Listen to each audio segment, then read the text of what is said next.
Welcome to Teaching Truth. My name is Glenn Cartwright.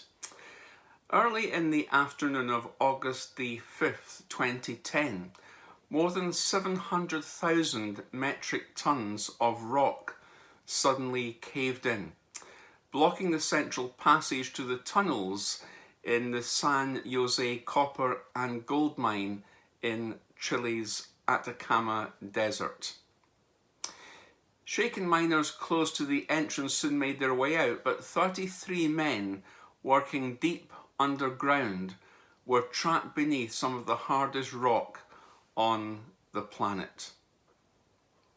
Accidents in underground mines are common, but this one was unprecedented on several dimensions. The depth at which the miners were entombed, the unstable rock formation, and the mine's antiquity and notorious safety record, to name but a few.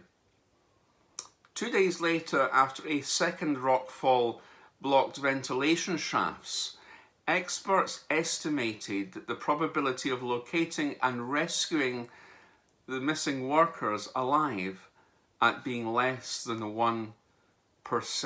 It seemed all hope of rescuing the 33 miners was gone. Yet on October the 13th, after spending a record 69 days underground at a depth of 2,300 feet, Los 33, as the miners had come to call themselves, emerged fragile but thankfully alive. And once the last man had been winched to the surface, the rescue team held up a sign that read, "Mission accomplished," a sight seen by more than 1 billion TV viewers.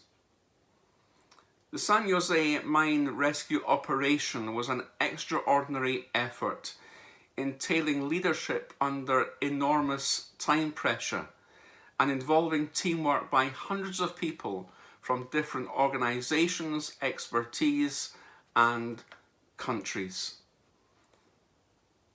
The hope of the men getting out, their rescue, depended on many, many people.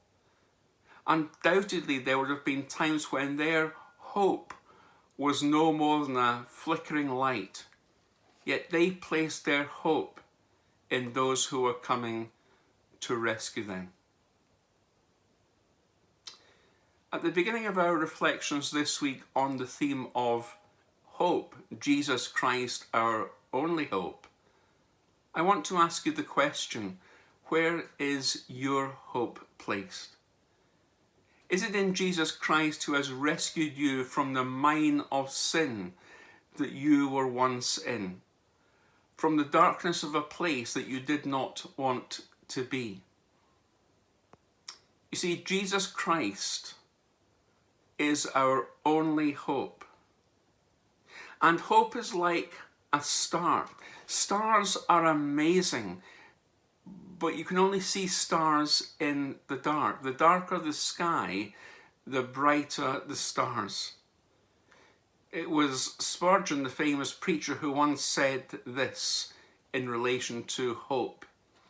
Hope itself is like a star, not to be seen in the sunshine of prosperity, but only to be discovered in the night of adversity.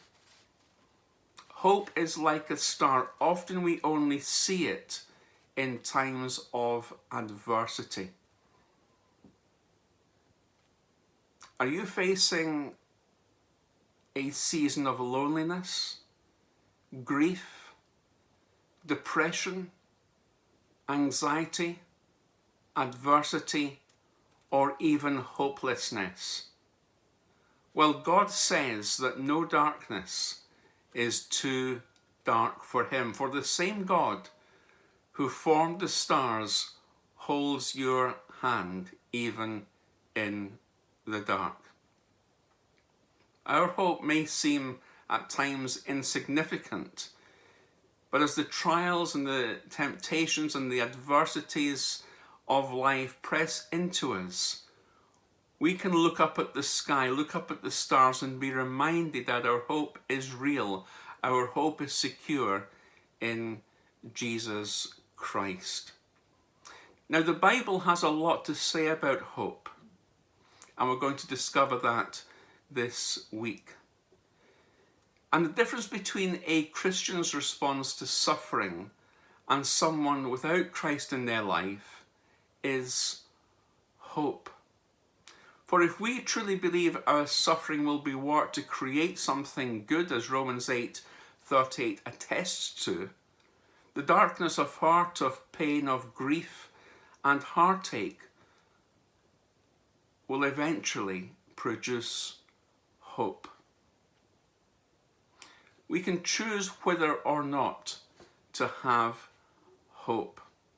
So against that backdrop, we can have hope in a world where there seems to be little hope. Because today people are asking whether there is any hope.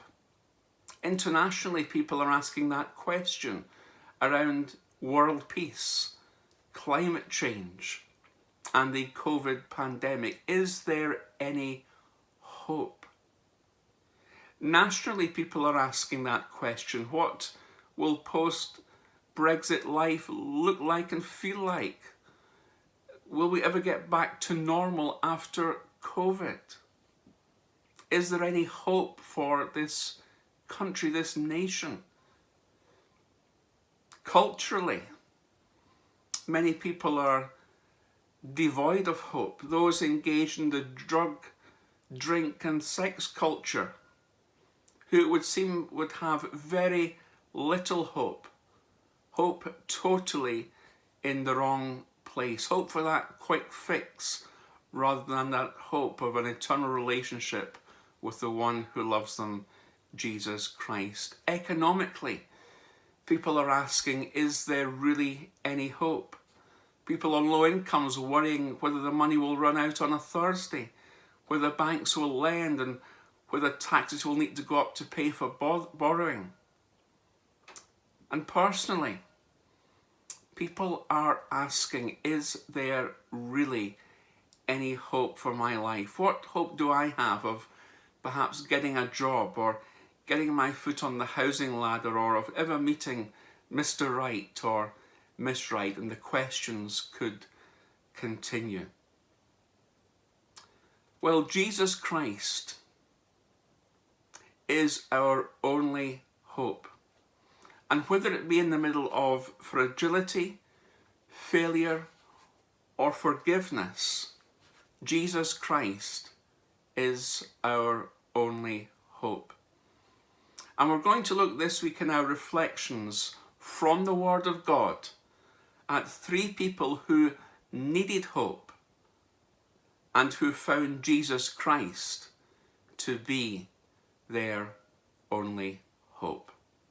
Join me tomorrow in Teaching Truth as we continue looking at this theme of Jesus Christ, our only hope, and the first of these people.